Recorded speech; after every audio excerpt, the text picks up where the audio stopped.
My name is Sheila Walsh and I specialise in leadership development. Today I'm going to talk to you a little bit about authenticity and your leadership brand in leadership management, leadership development, effective leadership. So the first thing I want you to do as you're listening to me here is to think about, when I say authentic leadership, just capture what words and thoughts come to mind for you, because they are relevant to how you hear and process this topic. So just what comes to mind when you think about authentic leadership.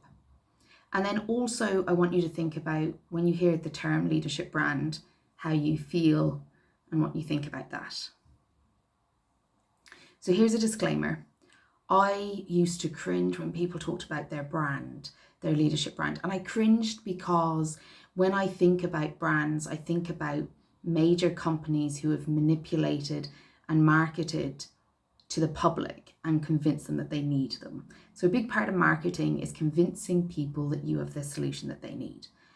And a big reason that brands need to exist is that they inspire trust. So why do I pick this brand over that brand in multiple decisions, from chocolates that you eat to the razors that you use to the milk that you buy? All of those things, brand has some kind of meaning to us. And I used to think about a leadership brand as a finesse or a presentation to the world that wasn't authentic. I'm 11 years into working in workplaces and with leaders, and I've come to understand that a leadership brand is ultimately what your people say, think, and feel about you when you're not in the room. So it's not the narrative you're trying to control. It's not the image of your ego that you're trying to fulfill. It's actually how people really feel, think, and speak about you when you're not there. And it's really important that to inspire trust and build psychological safety, and to be able to focus on thriving rather than masking or hiding, that leaders have a relationship with their authenticity and with their brand. Now I'm going to start with authenticity. So authenticity is not that everything is appropriate, okay? So there's still context, settings, and relevance. It's not that to be authentic, you must tell everybody everything. You must make disclosures. You must come out about multiple things. Authenticity is that while you might wear different clothes in the pub or in the park, while you might speak about different things, the core of who you are and what you value is still recognizable in multiple settings. And authenticity isn't that we give everybody exposure to every part of ourselves. That's not appropriate, and it's often not earned. It's that actually I can honor who I am at a core, which are my values. I can appreciate my identities in every setting, even though they may play different roles in different settings. And I can express myself appropriately for the setting. That's authenticity in my book. Often people talk about authenticity and they think about every part of them being visible at work. That isn't authentic. That might be just oversharing. And other times people think about authenticity and we think about discrimination. Are you having to hide a part of your identity because it's discriminated against? Well, if you are having to hide it, it becomes very difficult for you to be authentic. If you are choosing not to share it, you're still being authentic. So just keep that in mind, that sometimes we try to be authentic, but the setting is unsafe to be authentic. And that sometimes others expect us to disclose everything about ourselves in order to see us as authentic. And that's not necessarily about authenticity, but more about privacy, about relational dynamics, about appropriate settings and context. So authenticity to me is that at a core, I feel that I'm welcome in the space, that I can be myself in this space, meaning I can stay connected to my values. I can, while somebody may see me in a work setting in one way, and they may see me on the beach with my nieces and nephews in a different way, they would still see the same golden thread of a person in each of the settings. So authenticity is that kind of essence remains in each setting. You aren't performing your identity for people. But it does get a little tricky about discrimination. So I just want to name that sometimes there's an assumption authenticity means disclosing everything, whereas actually authenticity means that actually I am as honest to myself about who I am as I can be in any setting. That there is a golden thread about how I behave and what I value across settings, and that I don't necessarily perform for what people want in each setting to the point where they couldn't tell me apart, couldn't tell that I'm the same person in different locations. So authenticity isn't the same as sharing everything. And it's very much about honouring who we are at a core and deciding how we wish to share that in different settings. The leadership brand is then how the people you work with think about you, feel about you, and talk about you when you're not there. What I mean by this is, if you take any major brand that comes to mind, then how do you think, feel, and talk about it when one of their reps isn't there, when there isn't someone there to defend them? That's what the brand communicates to people. So the sense of a leadership brand is that you leave people with a feeling, with thoughts, and with expectations of you that are kind of shared by a number of people. Now, the reason we need a leadership brand is that we aren't in every room we need to be influential, and we aren't at every discussion, and we aren't in every meeting. And so our leadership brand should allow those around us to know what we value and what we deem as good, as great. And so according to our brand, so what people think about us, how they feel about us, and how they talk about us, they are able to deduct reasonable assumptions about our preferences in our work and the things we stand for. So if somebody was to go and say to them that you did or said something that was really different to who you are and how you are, their relationship with your leadership brand would have them question that communication. Whereas if you aren't building a strong leadership brand, what happens is people have to make up your brand for you. And often that won't just be from interacting with you, it will be from what other people are saying about you. And as you know, in organizations, politically speaking, people will often need to position you in a certain place to get an outcome that they want. And so if you aren't cultivating and nurturing your leadership brand, you're allowing other people to colour that for you. And a leadership brand is built on being authentic, so there being a golden thread in every setting where people have a good sense of you, of what you value. It's also built on you being consistent with decision making and your behaviour, so people can know that you make decisions this way and that you behave this way.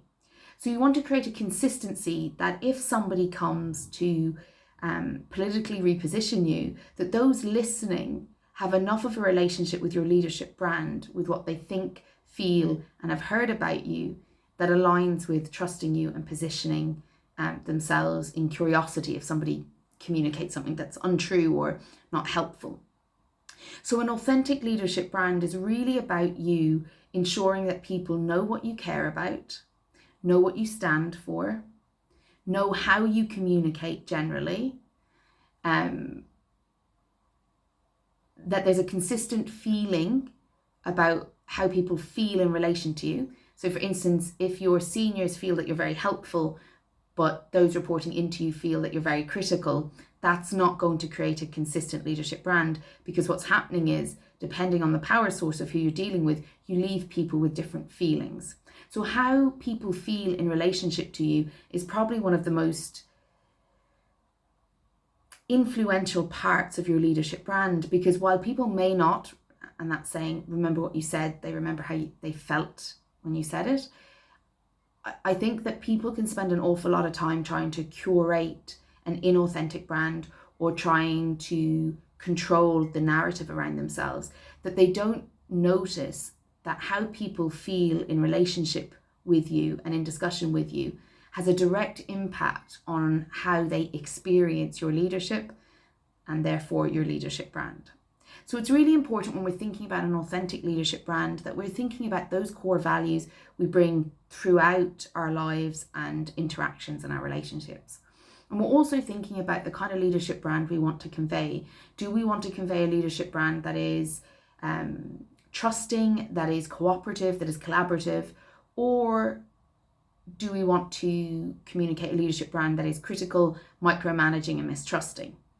Your behavior and how people feel is going to impact that more than what you say. So if you say, I trust people, I work collaboratively, that isn't as impactful as when you actually micromanage them and attempt to control their outcomes, and you're not trustworthy in the interaction with them.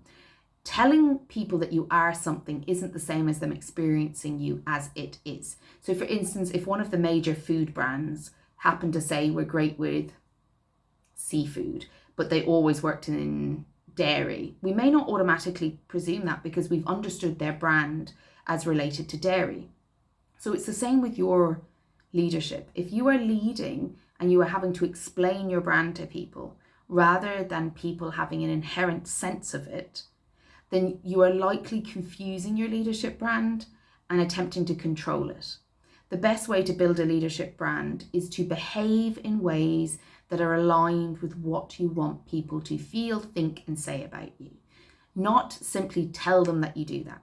So often I've worked with leaders who, I'm going to talk about trust, who would say, I'm very, this is all built on trust, blah, blah, blah, blah. And then when the team leaves the room, they ring individual members and have a side conversation. And so everyone in the room knows that they can't trust that the leader says that they're trustworthy, because they know that the leader speaks negatively about the others to each other. And so it's not what you say your leadership brand is, it's how people experience it. And that's where your authenticity isn't about disclosing everything about yourself, but having a golden thread of behaviours and values and personality across every setting that you're in. So no matter where your team meet you, even if you aren't dressed the way you do for work, even if you're in a completely different setting, like with the toddler at the playgroup, while you're in a completely different setting and you look completely differently and you're in your parent role or your aunt role or your guardianship role, you are in fact still at a core behaving in a similar way, demonstrating similar values, and relating with the same kind of consistency as you do in other settings. So your authentic leadership brand is actually outside your control, but within your influence. It's outside your control because it's not what you say you do, and it's not how you attempt to control what people think and feel about you. It's actually how people experience you as you are, and how they feel about that, how they think about that, and how they discuss that with others. That's your authentic leadership brand. And that exists whether you are cultivating and nurturing it or not. People are doing this anyway. They're making these conclusions. So it's not even like you have a choice. It's actually whether you nurture and cultivate it and invest in understanding how it's helpful to have an authentic leadership brand that people trust and relate to, or whether you simply leave it up to chance and hope that it creates the kind of consistency and safety that your leadership brand needs to have to be influential now and in the long run. If you have any questions or thoughts about an authentic leadership brand, or you need coaching, or there's a couple of article links below, do pop to the article links below and have a read. But also you can message me on TikTok, Instagram, or Twitter, Sheila Walsh1, and you can pop me an email. You can book a free leadership consultation if you want to talk about doing your own leadership coaching, but you can also speak to me about working with your organisation and developing a shared leadership approach. If you have any questions, let me know. Thanks for joining me.